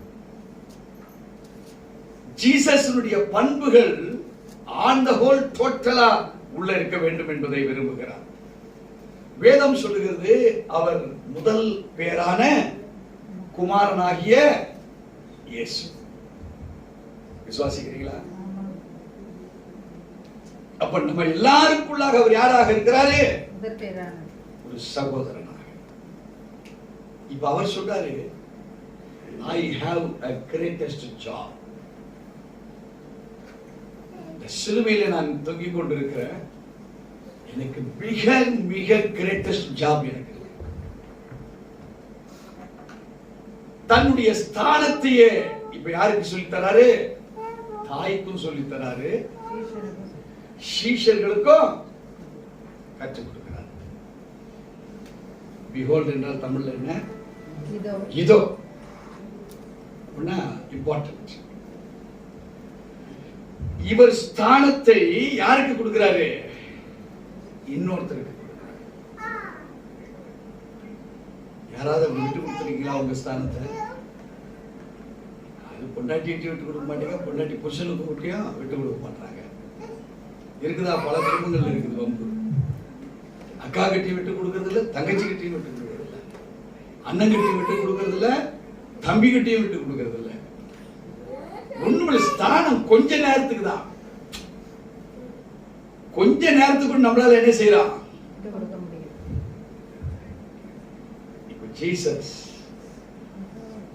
அவருடைய கடைசி நேரத்தில் எதை கற்றுக் கொடுக்கிறார் என்பதுதான் வெரி இம்பார்ட்டன்ட். இப்ப சகோதரத்துவம், பாசத்துவம் அன்னைக்கு இஸ்ரேல் தேசத்துல இருந்த எல்லாருக்குள்ளேயும் இருந்திருந்தா, அரசாங்கத்துக்குள்ளேயும் இருந்திருந்தா, யூதருடைய அத்தனை ஜனங்களுக்குள்ளேயும் இருந்திருந்தா, இந்த சிலுவைக்கு போக வேண்டிய அவசியம் இருந்திருக்கா? தேவன் எதை ஃபைனல் பண்ணுவோம், ஃபைனல் பண்ணிட்டு கற்றுக் கொடுத்துட்டு அவர் பாட்டுக்கு பரமேறி இருக்கலாம். இப்ப ஏன் அவர் சிலுவையில இதை சொன்னார்? இப்ப அதான் டிக்ளரேஷன். நீங்களாம் வெவ்வேறு விதமா பைபிள்ல படிச்சிருப்பீங்க, அது வெவ்வேறு ஆங்கிள் சொல்லி கொடுக்குறதா. ஆனா டிக்ளரேஷன் ஆங்கிள் என்ன கற்றுக் தேவச்சனமே, என் சரீரத்துக்கு வழி வந்துடக்கூடாது, இன்னொரு சரத்துக்கு வழி வந்தா பரவாயில்லை. இதை என்னைக்கு நீங்க மாத்திக்கிறீங்களோ அப்பந்தான் இந்த அஃபெக்ஷன் டிக்ளரேஷன் உங்க வாழ்க்கையில் வரும். என்னைக்கு உங்களுக்குள்ள உள்ளதை மாத்துறீங்களோ, நாயிலிருந்து அவங்க தான் இந்த மாற்றுகிற அனுபவம் உங்களுடைய சகோதரத்துவத்தை உடைத்துக் கொண்டிருக்கிறது. இப்ப கிரைஸ்ட் காமிச்ச இதோ உன் தாய், இதோ உன் ஏன் சொல்றாரு? இந்த கிரைஸ்ட் ஆகப்பட்ட நான் இப்போ உங்களுக்குள்ள இருந்த அந்த பிரிவினைகள், பிரச்சனையினால பிரிவினை, போராட்டத்தினால பிரிவினை, காசுக்காக பிரிவினை, மதிப்புக்காக பிரிவினை. அந்த ஆளை இங்க வச்சோம்னா அவனை பாராட்டி போடுவான், அவனை கொஞ்சம் அனுப்பியிருப்பான், அப்பதான் வரவன் என்ன பாராட்டுவான். இந்த பிரிவினைகளுடைய அத்தனை சோர்சஸும் ஜீசஸ் எடுத்ததுனால ஒரு கனெக்டிவிட்டியை கொடுக்கிறார். ஒரு பாசத்தினுடைய கனெக்டிவிட்டியை டிக்ளேர் பண்றார் ஜீசஸ் இந்த சிலுவையின் மரணத்துல. இது எல்லாருமே எடுத்து போனாங்க பூமியில. மறுபடியும் அந்த வேதத்தை, அந்த வசனத்தை வாசிப்பு நல்லா புரிஞ்சுக்கங்க. அப்பொழுது இயேசு தம்முடைய தாயை அருகே நின்ற தமக்கு அன்பாயிருந்த சீஷனையும் கண்டு, இப்ப யாரை கூப்பிடுறார்? தன்னுடைய ஸ்பெஷல். யார்? அவங்க தாய். அதை விட ஒரு பெரிய கொடி உறவு இருக்கா? இப்ப தனக்குள்ளதையே அவர் கூப்பிட்டு என்ன சொல்றாரு? தமக்கு அன்பாயிருந்த சீஷனையும் கண்டு, தனக்கு அன்பாயிருந்த சீஷர்களையும் அழைச்சு தம்முடைய தாயை நோக்கி ஸ்ரீயே அதோ உன் மகன் என்றார். Just by single word. நம்ம என்னைக்காவது நம்ம ஸ்தானத்தை விட்டு கொடுத்திருக்கிறோமா? என்னைக்கு விட்டு கொடுங்களா? அங்கதான் சகோதரத்துவம், அங்கதான் சமத்துவம். Word of declaration on the cross. சிலுவையிலே டிக்ளேர் பண்ணத இந்த உலகமோ, இந்த அரசாங்கமோ, ஒரு தனி மனிதனோ, அல்லது சமுதாயமோ, அல்லது படித்தவர்களோ படிக்காதவர்களோ, who will follow என்பதுதான் question. So God says, இந்த சாபம், பாரம்பரிய கட்டு, இந்த பிரிவினைகள் எல்லாத்தையும் நான் எடுத்துக்கிட்டேன். என் சொந்தத்தையே என்ன சொல்றேன்? சீஷர்களுக்கும் அவங்களுக்கும் அந்த தாய்க்கு சம்மதம் இல்லை. But God gives the unity of affection. நம்முடைய வாழ்க்கையில அவர் கற்றுக் கொடுக்கிறது ஒரு பெரிய பாரம்பரியம் என்னன்னா, everyone are yours. எல்லாமே உங்களுடையவர்கள். இதை எல்லாரும் உன்ன பார்க்கும்போது இவர் என்னுடைய. So Jesus புறா வடிவில் ஆவியானவர் என்ன சொல்றாரு? இவர் என்னுடைய நேசகுமாரன். சோ நீங்க ஜீசஸை போல மாறினீங்கன்னா பரலோகத்திலிருந்து உங்களுக்கு ஒரு சத்தம் உண்டாகும், நேசகுமாரர், நேசகுமாரி. அருமையான தேவ ஜனமே, நான்காவதாக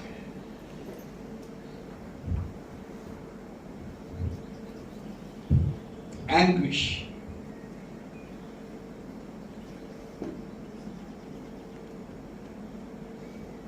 The word declared on the cross is called as anguish. Anguish என்றால் வேதனை.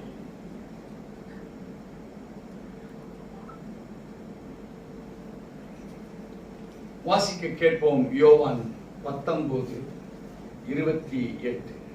அதன் பின்பு எல்லாம் முடிந்தது என்று இயேசு எல்லாம் முடிந்தது என்று அறிந்து வேதவாக்கியம் நிறைவேறத்தக்கதாக தாகமாய் இருக்கிறேன் என்றார். இங்கே ஒரு தாகம். இந்த தாகத்தினுடைய வார்த்தை என்னென்றால் anguish.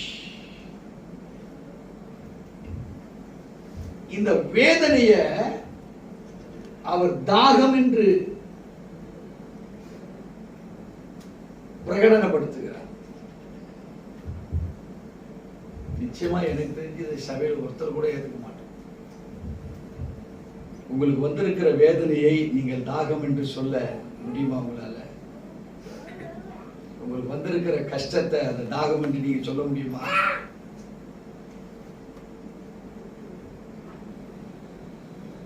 ஒருவேளை இந்த வேதனைய அவர் வேதனையாகவே நினைச்சிட்டு இருந்தாருன்னு வைங்களேன், 3 நாள் ஆகியும் அவர் மரித்திருக்க மாட்டார். நல்லா கவனிச்சுக்கங்க. ஒரு மரணம் வந்திருக்கும், அது எப்படிப்பட்ட மரணம் என்று பார்ப்பீர்கள். ஆனால் ஆவியும் சேர்ந்து மரணமாயிடும். இப்பவும் ஜீசஸ் மரணமானார் தான், ஆனா அவருக்குள்ள இருக்கிற ஆவி மரணமாக ஒரு சரீரத்துக்கு சரீரத்தை ஒப்பு கொடுத்தார் ஜீசஸ். பல கோடி மக்கள் அவங்களுக்காக தன் சரீரத்தை சிலுவையிலே ஒப்பு கொடுத்தார். இப்ப அவருக்குள் இருந்த இந்த வேதனை என்ன, இந்த தாகம் என்ன? இன்னைக்கு மக்கள் மத்தியில வேதனையை யாரு அடாப்ட் பண்ணிக்கிறாங்களோ, யாரு அக்செப்ட் பண்ணிக்கிறாங்களோ, அவங்க வாழ்வுதான் செழிக்கும் என்பதை இந்த சிலுவையிலே நிரூபித்து காண்பித்தார். வாசிக்க கேட்போம். சங்கீதம் 69 20-21 வசனத்தை வாசிக்க கேட்போம். நிந்தை என் இருதயத்தை பிளந்தது, நிந்தை என் இருதயத்தை பிளந்தது. நான் மிகவும் வேதனைப்படுகிறேன், நான் மிகவும் வேதனைப்படுகிறேன். எனக்காய் பரிதவிக்கிறவன் உண்டோ என்று காத்திருந்தேன், எனக்காக பரிதவிக்கிறவன் உண்டோ என்று காத்திருந்தேன். ஒருவனும் இல்லை, ஒருவனும் இல்லை. தேற்றுகிறவர்களுக்கு காத்திருந்தேன், தேற்றுகிறவர்களுக்கு காத்திருந்தேன். ஒருவனையும் காணேன், ஒருவனையும் காணேன். என் ஆகாரத்தில் கசப்பு கலந்து கொடுத்தார்கள், கசப்பு கலந்து கொடுத்தார்கள். என் தாகத்துக்கு காடியை குடிக்க கொடுத்தார்கள், காடியை குடிக்க கொடுத்தார். தேவச்சனமே, இங்கே ஜீசஸுடைய நிலைப்பாடு இப்ப நல்லா கவனிச்சீங்க. உங்க கஷ்டத்துக்கு, உங்க பிரச்சனைக்கு இதுதான் நடந்துட்டு. ஒரு சின்ன பிரச்சனை, பலர் அந்த பிரச்சனையை வச்சு நம்மள காலி பண்ற காலம். அப்படிதானே? இங்கே ஜீசஸ் அதை வரவேற்றார், அதை ஏற்றுக்கொண்டார். ஏன் ஏற்றுக்கொண்டார்னா, அப்பதான் முடிவு வரும். அப்பதான் முடிவு வரும். இப்ப உங்க லைஃப்ல அதை ஏற்றுக்காததுனால முன்னாடி உள்ளது காலி, அஃபெக்ஷன் கிடையாது, காலி ஆயிடுச்சு. உங்களால சால்வேஷன் காலி ஆயிடுச்சு, உங்களால மன்னிக்கவே முடியல. ஆனா சிலுவையில் இந்த ப்ராசஸ் நீங்க கொண்டு வருகிற பொழுது உங்க ஆங்குவிஷ், உங்க வேதனை இருக்கு இல்லையா, அது தாகமாய் மாறுகிற அனுபவத்துக்குள்ள நீங்க என்னைக்கு டிரான்ஸ்பர் ஆகுறீங்க. உங்களுக்கு எவ்வளவு பிரச்சனை வந்தாலும், எவ்வளவு போராட்டங்கள் வந்தாலும், ஜீசஸ் அதை சிலுவையிலே சுமந்து, இந்த அனுபவம் என்னைக்கு உங்களுக்குள்ள வருதோ, உங்க மகன் ரட்சிக்கப்படுவான், ரட்சிக்கப்படாத கணவன் ரட்சிக்கப்படுவான், உங்க வீட்டில் இருக்கிற குடிகாரன் மாற்றப்படுவான், மருமக பெர்ஃபெக்ட்டா மாறுவோம், மாமியார் ஸ்பெஷல் கிஃப்டட் பர்சனா மாறுவாங்க. உங்க குடும்பத்துல யார் யார் நீங்க நெகட்டிவா பாக்குறீங்களோ, the anguish, அந்த வேதனை ஒரு thirst-ஆக மாறுகிற பொழுது நீங்க யாரா மாறுறீங்க? அஃபெக்டட், ஒரு அஃபெக்ஷன் உள்ள பர்சனா மாறுறீங்க, ஒரு சால்வேஷனுக்கு உண்டான அதிகாரியாய் மாறுகிறீங்க, ஒரு forgiveness டிவைன் லவபிள் பர்சனா நீங்க மாற ஆரம்பிக்கிறீங்க. இங்க கிறிஸ்தை குறித்து சொல்லப்பட்டிருக்க இன்னும் 22ஆம் சங்கீதத்தை நீங்க எடுத்து பார்த்தீங்கன்னா, டோட்டல் சிலுவையினுடைய காரியங்கள் எல்லாமே அதுல இருக்கு. நம்ம அதை வாசிக்க போறதில்லை. யோவான் 4ஆம் அதிகாரம் 10வது வசனத்தை வாசிக்க கேட்போம். இயேசு அவளுக்கு பிரதியுத்தரமாக, நீ தேவனுடைய ஈவையும் தாகத்துக்கு தா என்று உன்னிடத்தில் கேட்கிறவர் இன்னார் என்பதையும் அறிந்திருந்தாயானால், நீ அறிந்திருந்தாயானால் நீயே அவரிடத்தில் கேட்டிருப்பாய், அவர் உனக்கு ஜீவ தண்ணீரை கொடுத்திருப்பார் என்றார். அவர் உனக்கு ஜீவ தண்ணீரை கொடுத்திருப்பார் என்றார். இப்போ உங்க ஸ்தானம், உங்க கேள்வி சரியா இருந்தா உங்க கையில இப்ப என்ன இருக்கும்? ஜீவ தண்ணீர் இருக்கும். வேதனையில உனக்கு யார் உண்டு பண்ணாங்களோ இந்த ஜீவ தண்ணீரை பின்னி அவங்களுக்கு உனக்கு வேதனை உண்டாக்குனவங்க, உனக்கு பிரச்சனை உண்டாக்குனவங்க, உனக்கு போராட்டம் உண்டாக்குனவங்களுக்கு இப்ப என்ன நடக்குது? டிரான்ஸ்ஃபர்மேஷன் நடக்குது. விளங்குதுங்களா? கொஞ்சம் ஆழ்ந்த கருத்து. அங்கே ஒன்றுமறியாத, சத்தியமறியாத சமாரியாவுக்கு ஒரு யூதனும் போறதில்லை. ஒரு சத்தியத்தை குறித்து சொல்ல அங்க ஆளே கிடையாது. இப்ப ஜீசஸே என்ன செய்யறாரு? சமாரியா உன்னோடு பேசுகிற ஒரு இன்னார் என்று அறிந்திருக்கிற ஒரு ஸ்லாக்கியத்தை இந்த ஆங்குஷ்ல சிலுவையில பேசுறார். இந்த வேதனை என்னவா இருக்கு? தாகமா இருக்கு. இவர் உணர்ந்ததுனால இவருக்கு ஒரு உயிர்த்தெழுதல் மகிமை வந்தது. அந்த சாயலை உங்களுக்கு கொடுக்க விரும்புகிறார். அது என்னது? Eve, the highest grace. அதுக்கு பேர் என்ன? ஈவ். இப்ப நீங்க அந்த ஸ்திரீனிடத்துல சொல்லப்பட்ட வார்த்தை, நீங்க இப்போ நீங்க இன்னும் சிலுவைக்கு போகல, நானும் போகல. சிலுவையுடைய பிரச்சனைகள் நமக்கு தெரியும், போராட்டத்துடைய பிரச்சனைகளை உணர்ந்துட்டு இருக்கிறோம். ஆனா உச்சகட்டத்துக்கு போகல. இப்போ நீங்க ஆண்டவர்கிட்ட, ஆண்டவரே அந்த தாகமடையாத தண்ணீரை எங்களுக்கு கொடுப்பீங்கன்னா, எங்களுக்கு விரோதிகள், எங்களுக்கு பிரச்சனைக்குரியவர்கள், போராட்டத்துக்குரியவர்கள் இருந்து நாங்கள் விடுதலை பெறுவதற்கு எங்களை வழி நடத்துகிறதாக இருக்கும். The power of declaration word to have the thirst. தாகம் என்ன? நல்லவன் மேலையா? துரோகிகள் மேல, உங்களுக்கு பிரச்சனை பண்றவங்க மேல அந்த தாகம் உள்ள வந்ததுன்னா, நீங்க அவனை, உங்களுக்குள் எந்த தாகத்தை பிரியப்பட்டு அவர்கிட்ட கேட்டு வாங்கினீங்களோ அவங்களை அது மாதிரி நீங்க மாத்துவீங்க. மாத்தும் போது உங்களுக்கு பிரச்சனை இருக்குமா? தேவ ஜனமே, ஐந்தாவது வார்த்தை,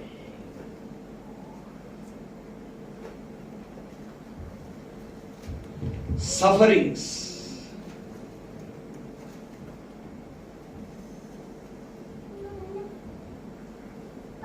Sufferings. மத்தேயு சுவிசேஷம் 27ஆம் அதிகாரம் வசனம் 46. 9ஆம் மணி நேரத்தில் இயேசு ஏலி ஏலி லாமா சபக்தானி என்று மிகுந்த சத்தமிட்டு கூப்பிட்டார். அதற்கு என் தேவனே என் தேவனே ஏன் என்னை கைவிட்டீர் என்று அர்த்தமா. வெரி இம்பார்ட்டன்ட் ஒரு மெசேஜ். இப்ப நீங்க தவறு செய்தாலோ, பாவத்துக்கு உண்டான கட்டுகள் நம்ம மேல இருந்ததோ, the spirit of transgression, பிரமாணம் மீறுகிற அனுபவம் நம்ம மேல இருந்ததோ, the spirit of iniquity, அக்கிரம சிந்தையின் அடையாளக்காரர்களாக நம்ம இருப்போமானால், நிறைய பேர் கோல் சொல்லுவீங்க.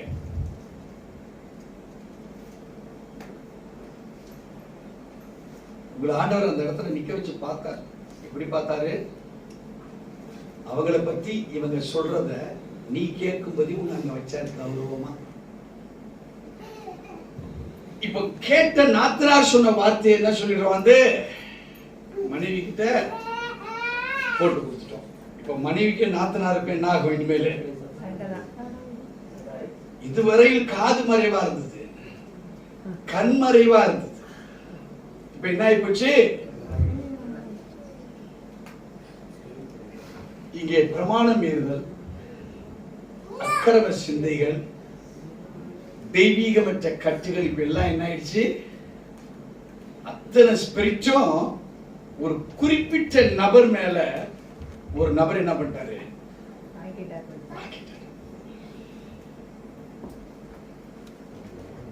இப்ப நீங்களும் நானும் இந்த மாதிரி நிச்சயமா செய்திருக்கிறோம். இது நம்மளுக்கு தெரிஞ்சவங்க செய்திருக்கிறாங்க. இப்ப ஆண்டவர் சொல்றாரு, இதன் மூலமா நீ சஃபரிங்ஸ்ல இருக்கிற. நீங்க செய்த இந்த பிரமாணம் மீறுதலும் இந்த அக்கிரம சிந்தையும் உங்களை என்னவாக மாத்திருக்கு?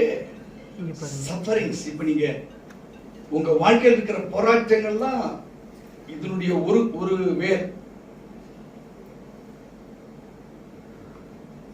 இது அப்பா வம்ச வழியா வந்திருக்கலாம், அம்மா வம்ச வழியா வந்திருக்கலாம், மனைவி வம்ச வழியா வந்திருக்கலாம், கணவன் வம்ச வழியா வந்திருக்கலாம்.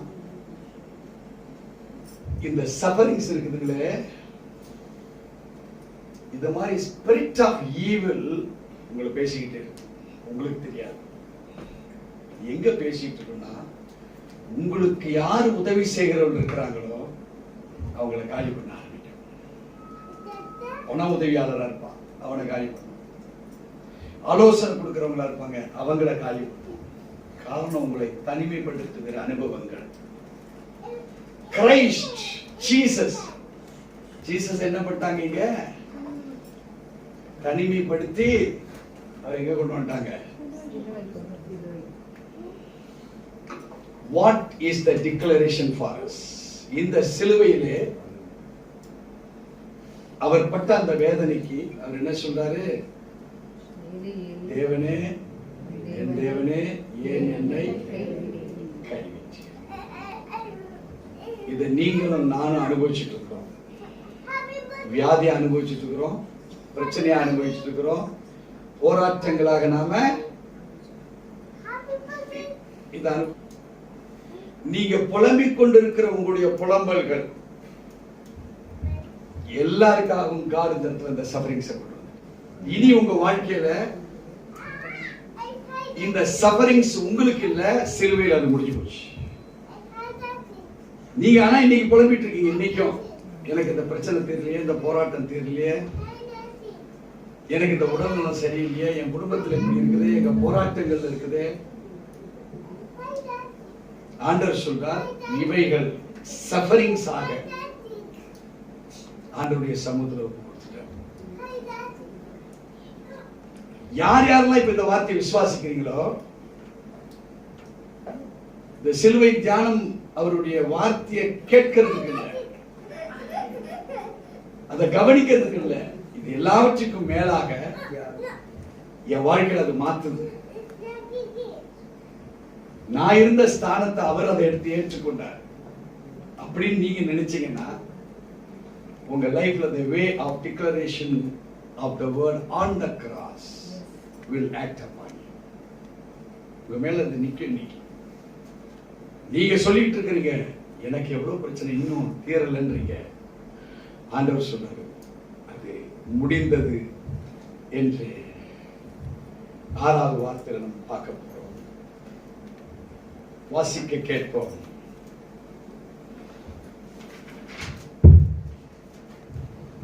யோவான் 19:30. இயேசு காடியை வாங்கின பின்பு முடிந்தது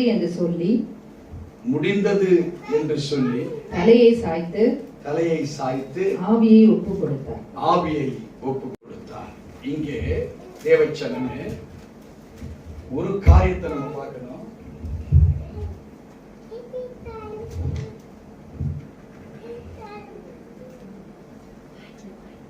என்னன்னு கேட்டீங்கன்னா, ஒரு வெற்றி. என்ன வெற்றின்னு பாத்தீங்கன்னா, இட் இஸ் finished என்கிற வெற்றி.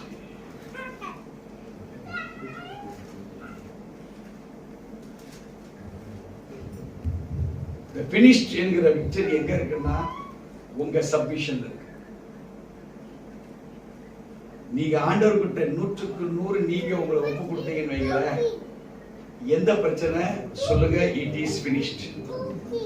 சொல்லுங்க, இட் இஸ் finished. எப்போ நீங்க ஒப்பு கொடுத்தா அடுத்த second. Jesus word by word ஒப்பு கொடுத்துட்டே வந்தார். forgiveness மக்களுக்காக, சால்வேஷன் மக்களுக்காக, அஃபெக்ஷன் மக்களுக்காக, வேதனை மக்களுக்காக, போராட்டங்கள் சஃபரிங்ஸ் மக்களுக்காக. இப்ப என்ன தராரு? விக்டரியோ நம்மளுக்காகவே. ஆண்டவர் சொன்னாராம் தான், நீங்கள் விசுவாசித்தால் தேவனுடைய மகிமையை காண்பீர்கள். சோ அங்க என்ன நேர்ந்தது? அந்த விசுவாசித்தால் என்பது ஒப்படைக்கிற ஒரு அனுபவம். இதுவரையில் கல்ல புரட்டா நாரும் என்கிற ஒப்படைப்பு தான் நம்ம மைண்ட்ல இருந்தது.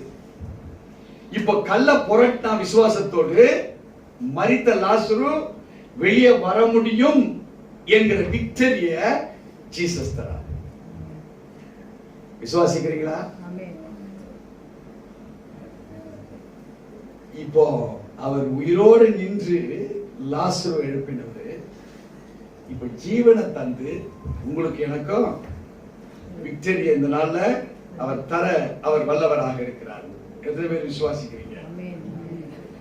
இங்கே வேதம் சொல்லுகிறது இதனுடைய வெற்றியை, இந்த 6வது வசனத்தினுடைய வெற்றியை அவர் என்ன சொல்றார் என்றால், surely Jesus was expressing relief that his sufferings was over. It is finished. This is finally done. நீ எந்த வேதனை நீங்க இப்ப பார்த்துட்டு இருக்கிறீங்களோ, ஆண்டவர் சொல்றார், it is finally done. இனி அவர் செய்ய வேண்டிய அவசியமே இல்லை. அவர் கொடுத்துட்டார் அந்த வெற்றியை. நீங்க என்னென்னதுல பாரப்பட்டு எதுல பிரச்சனைப்பட்டு இருந்தீங்களோ அத்தனையுமே இப்போ அது வெற்றி அடைந்து நீங்க தீர்ந்தாச்சு. சோ இதை யாரு பிராக்டிஸ் பண்றீங்களோ அவர் சிலுவையில் அதை முடிச்சிட்டாரு.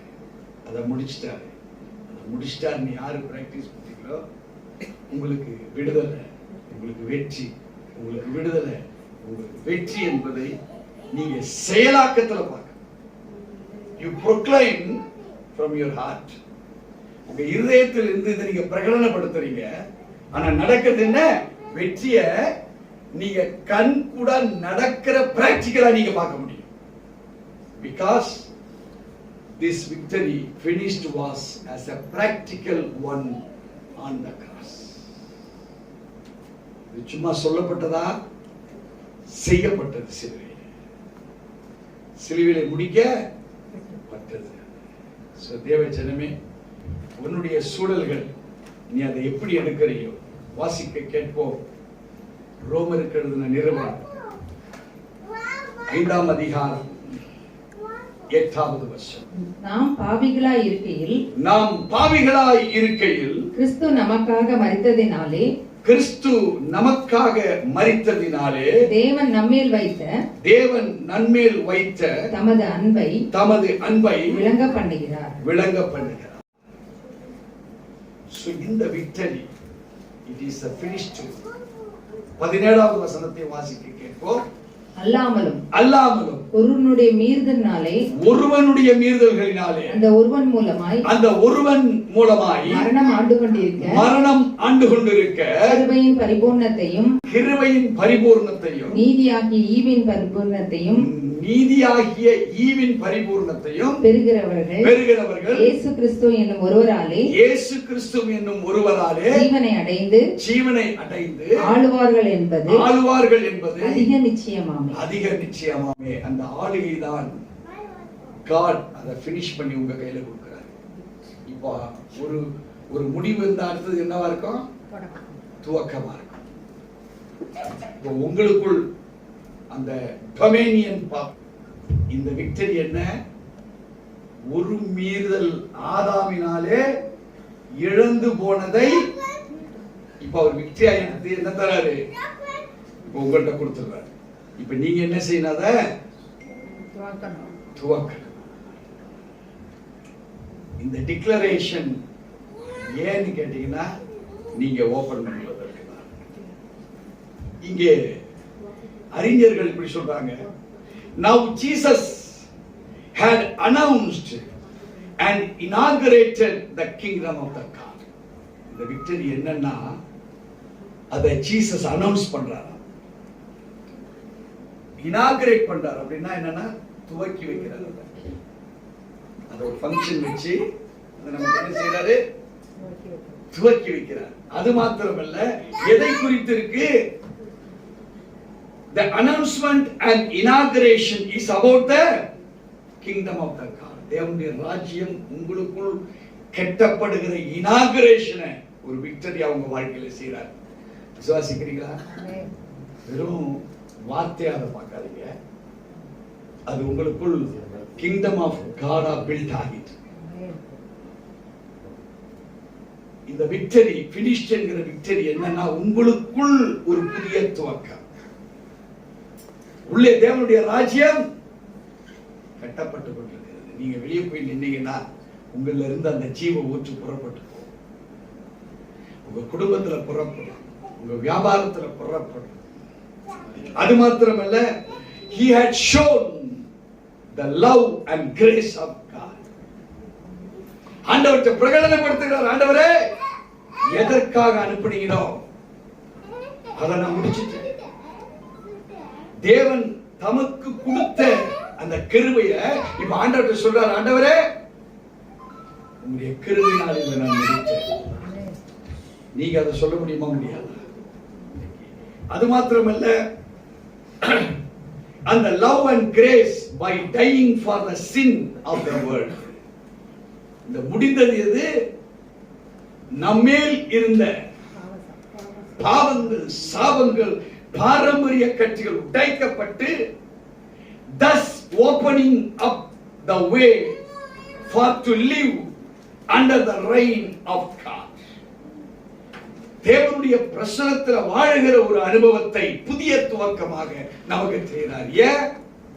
டார்க்னஸ்ல வாழ்ந்து கொண்டிருந்தோம்,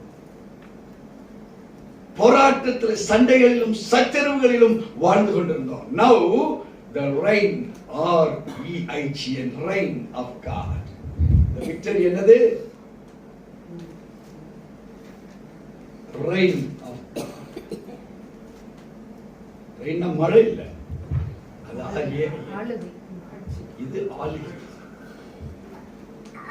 realm, ஆவிக்குரிய மண்டலம், வெற்றிக்குரிய மண்டலம் முடிந்து ஒரு புதிய துவக்கத்தின் மண்டலத்துக்குள்ள நீங்களும் நானும் இருக்கோம் என்று சிலுவையின் மூலமாக ஆண்டவர் டிக்ளேர் பண்றார். சிலுவையின் மரணம் முடிவு அல்ல, it's a new beginning for us.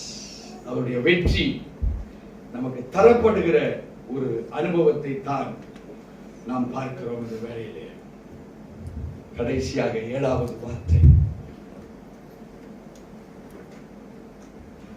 வாசிக்க கேட்போம்.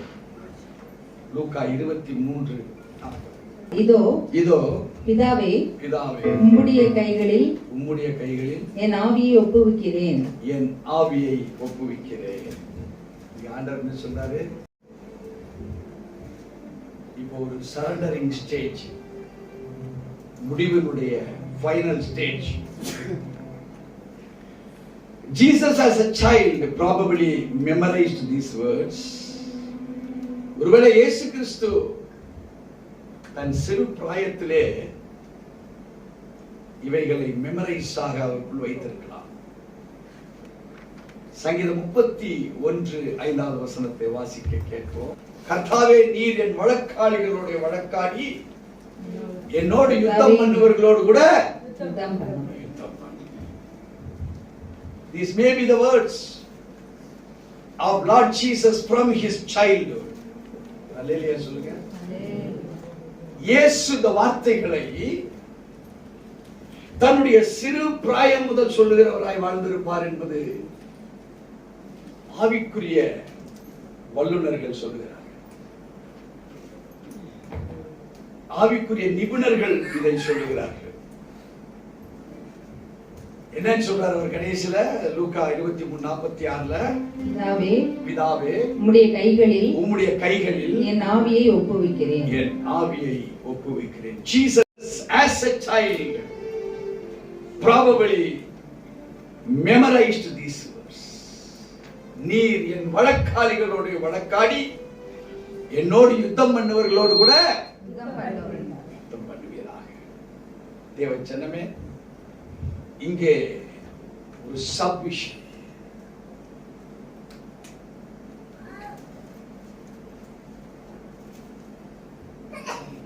நீங்க எடுக்கிற முயற்சிகள், நீங்க நல்லவங்க என்றதுனால் நீங்க சொன்னா அவர் செய்திருவாரா? ஒரு டியூப்லைட் ஃபியூஸ் பண்ண டியூப்லைட் அது எரிஞ்சாலும் வெள்ளையாதான் இருக்கும், எரியாட்டானது அந்த வெண்ணிறமை வைத்து அந்த டியூப்லைட் எரிகிறது நம்ம சொல்ல முடியாது. A current should be supplied, the light should burn. தேவச்சனமே, இங்கே ஆண்டவர் எதிர்பார்ப்பது இந்த சப்மிஷன்ல என்ன? ஒரு கண்டென்ட்மென்ட்.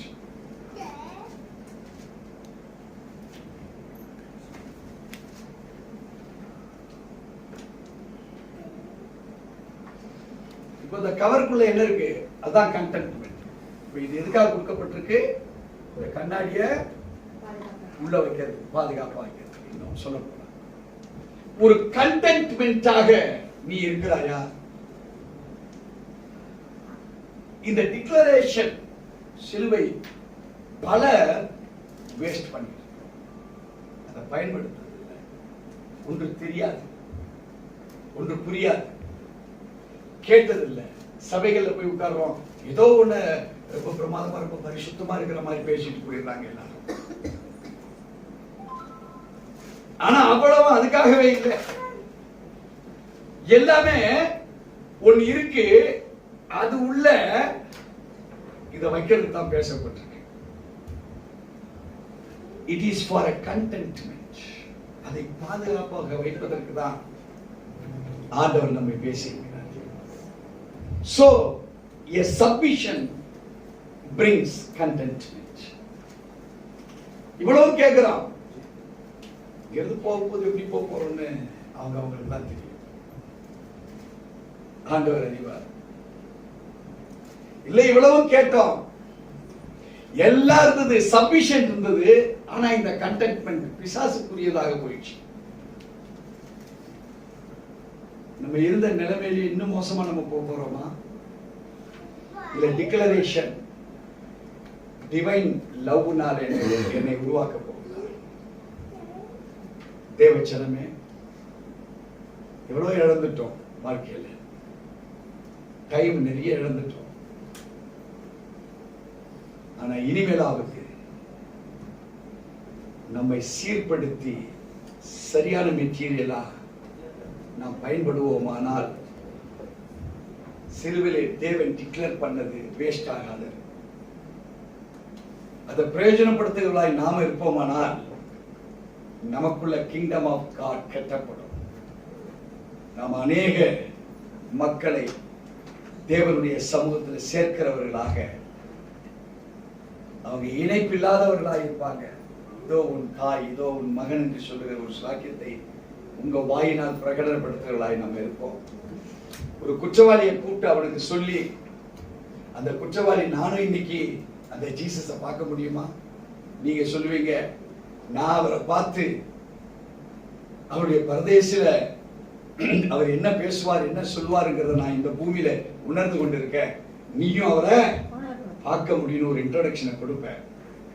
சோ விக்டரி உங்க வாழ்க்கையில வந்துருச்சு. எத்தனை பேர் விசுவாசிக்கிறீங்க?